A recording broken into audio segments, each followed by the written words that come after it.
Jadi ya, poin-poin apa yang disebutkan kemarin? Yang pertama adalah yang kemarin disebutkan, senjata-senjatanya itu yang pertama adalah doa. Ad-doa silahul muslim, ad-doa silahul mukmin. Doa itu senjata orang yang beriman. Ya hamba Allah yang dimuliakan, senjata orang yang beriman. Kenapa dia tembus langsung ke langit ketujuh dan menggetarkan ars? Arsinya itu bergetar. Masya Allah ya. Jadi kita hanya berbisik ke bumi, dia tembus ke langit, senjata. Maka dengan berdoa itulah pertolongan akan turun secara sistematik, teman-teman. Ada yang merenungkan nggak sampai kepada pertemuan kita pagi ini? Sistematik ya, dari mulai lihat di Facebook, pendaftaran, sambil kerja, ya kan? Kemudian ikut iseng-iseng yang gratis, nggak puas, ke rumah rehab, ikut training full kemarin, sampai ikut ke sini. Yang kemarin ikut lebih dari 500 orang ya. Kita promosikan besar-besaran terus. Yang hadir hanya ini. Kenapa Allah telah buatkan event ini secara sistematik? Coba kalau yang hadir 300 orang gimana? Tempatnya nyaman dah? Nggak nyaman. Nggak santai lagi. Jadi kalau kita berdoa kepada Allah, Allah yang uruskan. Yang kedua adalah ruqyah. Nabi ketika dia berdoa sampai istiqomah, turunlah Jibril meruqyah. Meruqyah itu apa? Menjampi, mengirimkan, menyuntikkan syifa ke dalam tubuh manusia, sehingga pengaruh buruk itu terusir. Lihat, ruqyah ini adalah kata-kata. Sihir juga kata-kata. Rangkaian kata-kata yang dibuat setan dihancurkan dengan rangkaian kata-kata yang dibuatkan Allah dan Rasul. Kenapa? Karena pengaruh dari perasaan ke pikiran juga kata-kata. Kalau yang saya lakukan ini mempengaruhi dari verbal saya ke dalam perasaan Anda. Begitu. Ini sama juga kata-kata juga ini. Dan yang ketiga adalah Al-Quran yang merupakan kumpulan kata-kata. Jadi tidak usah berdoa nunggu turun, tetapi yang sudah turun. Mau yang sederhana, Al-Mu'awwizatain, 2 surah terakhir, atau 2 surah yang awal yang lebih besar, yakni Al-Baqarah dan Al-Imran. Begitu hamba Allah. Ya, atau kalau enggak puas, seluruhnya. Di situ ada jawaban. Imam Syafi'i adalah seorang ahli fikih yang terkenal. Ketika ada satu pertanyaan yang beliau tidak bisa jawab, beliau bilang, tunggu 1 atau 2 malam. Dia bukan tirakat semedi, bukan. Baca Quran. Dia baca semuanya sampai besoknya dia bilang, alhamdulillah aku sudah temukan. Ini jawabannya. Karena seluruh masalah fikih ada di dalam Al-Quran. Nah, begitu hamba Allah yang dimuliakan, 3 senjata, yakni yang pertama adalah doa, ruqyah, Al-Quran. Yang keempat dan sampai tidak terbatas adalah seluruh hal amal-amal soleh yang akan menambah poin takwa terkhusus, terutama yang membuat setan putus asa. Mau nggak membuat setan putus asa? Mau nggak buat setan menangis? Kalau perlu nangis darah mulai hari ini. Apa itu? Hal-hal yang akan menjamin manusia mendapatkan rumah di surga. Hal-hal yang akan membuat manusia itu dijamin memiliki rumah di surga atau jaminan untuk masuk ke dalam surga. Pertama yang dimaksudkan itu adalah 2 kalimat syahadat.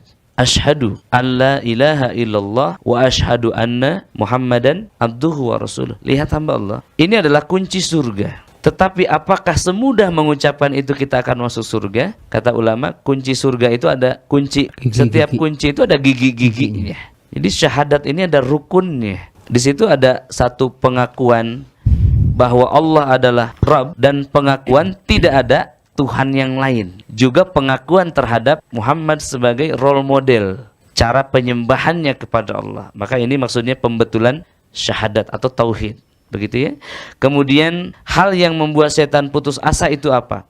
Ketika manusia telah melakukan hal yang diwajibkan Allah. Nabi SAW bersabda, tidak ada sesuatu yang lebih Allah cintai melainkan melebihi sesuatu yang telah dia wajibkan. Jadi sholat malam nih, itu luar biasa kan pahalanya. Sampai-sampai Allah Ta'ala menyerukan, sesiapa yang berdoa kepadaku aku kabulkan, sesiapa yang meminta kepadaku aku berikan, dan sesiapa yang memohon ampun aku ampuni. Tetapi qiyamul lail dan subuh jamaah lebih besar mana? Subuh jamaah. Karena subuh jamaah pahalanya seperti sholat sepanjang malam, bukan hanya di sepertiga malam. Tidak ada puasa yang melebihi Ramadan faedahnya. Tidak ada. Kalau ada puasa yang melebihi Ramadan, faedahnya pasti hadisnya palsu atau hoak. Nah, di sini hamba Allah, Yang pertama syahadat, yang kedua adalah hal-hal yang diwajibkan Allah, yang ketiga hal-hal yang Allah cintai selain yang diwajibkan, yaitu hal-hal yang mendekatkan diri kepada Allah. Saya tanya Anda, sholat subuh dan sholat duha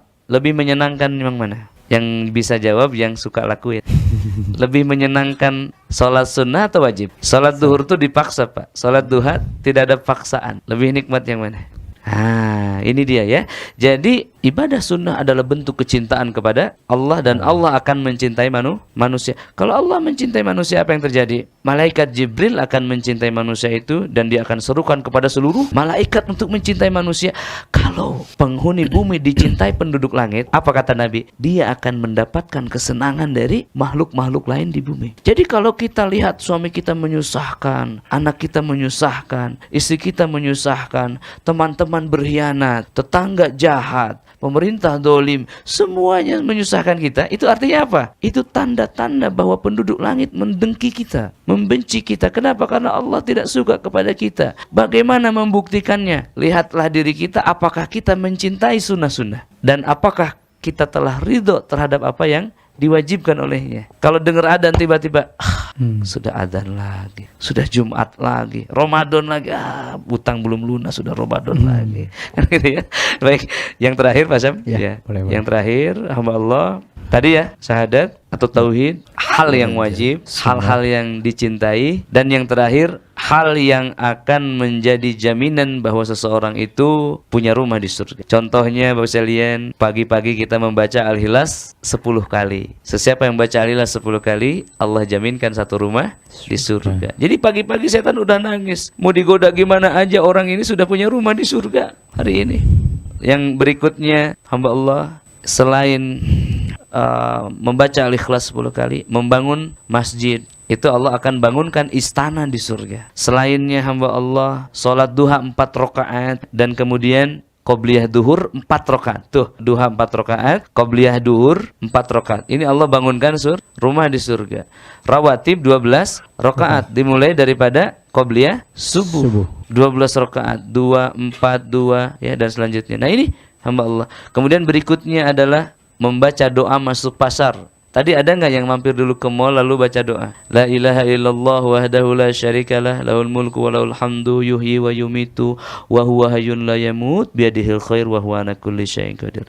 Saya waktu umroh beberapa tahun silam bersama owner Riyadatul Jannah. Beliau ikut bersama umroh kami, rombongan Rehabati. Beliau, Ustaz kita masuk dulu ke Hilton. Saya bilang, ngapain sih ke pasar? Ya pokoknya masuk aja dulu. Jadi udah mau jelas jalan ke sini, dia masuk dulu. Habis itu kan ada baca doa masuk pasar tuh di Hilton itu. Dia baca juga. Dia bilang, alhamdulillah saya sudah punya 100.000 rumah di surga. Saya bilang, Masya Allah, naam, betul. Karena satu amalan di Masjidil Haram dilipat gandakan menjadi 100.000. Saya berpikir sudah berapa klaster ya ini rumahnya di surga. Udah ribuan klaster Bapak sekalian. Ya, doa masuk pasar. Bahkan dengan kita sholat berjamaah terlambat, ada saf yang kosong, kita masuk ke sana, Allah beri hadiah rumah di surga. Bagaimana kira-kira muadzinnya? Bagaimana kira-kira imam sholatnya? Bagaimana kira-kira pahala orang yang terdepan? Maka para sahabat itu berlomba-lomba untuk masuk ke saf depan. Jadi kalau ada saf yang kosong, fadol. Jangan begitu, rebut segera. Ya, kalau tidak mampu ngapa-ngapain, Ustaz saya mau tidak mampu ke masjid, tidak mampu sholat juga tidak mampu, diam saja, bisa dapat rumah dari surga. Diam dari perdebatan. Itu akan membuat seseorang memiliki rumah di pinggir surga. Kalau tengah surga ngapain? Akhlakul karimah kata Nabi. Dan akhlak yang baik adalah buah daripada amal. Amal yang baik adalah buah daripada ilmu yang tulus ikhlas dalam menggapainya. Begitu. Dan yang terakhir amalannya, contoh amalannya, ini 2 amalan. Baca la ilaha illallah wa la syarikalah lahul mulku wa lahul hamdu wa huwa ala kulli syai'in qadir 100 atau 10. Pahalanya adalah seperti membebaskan 10 manusia dari perbudakan. Seperti sedekah 10 miliar. Ada yang pernah sedekah 10 miliar dah? Jadi jin putus asa nggak pagi-pagi itu? Langsung putus asa jin.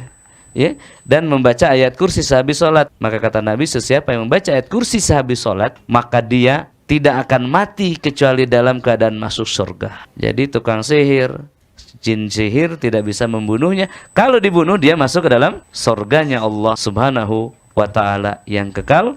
Sementara sihir bukan membunuh, bukan menyakiti, namun menyerumuskan manusia ke dalam nerakanya Allah Ta'ala.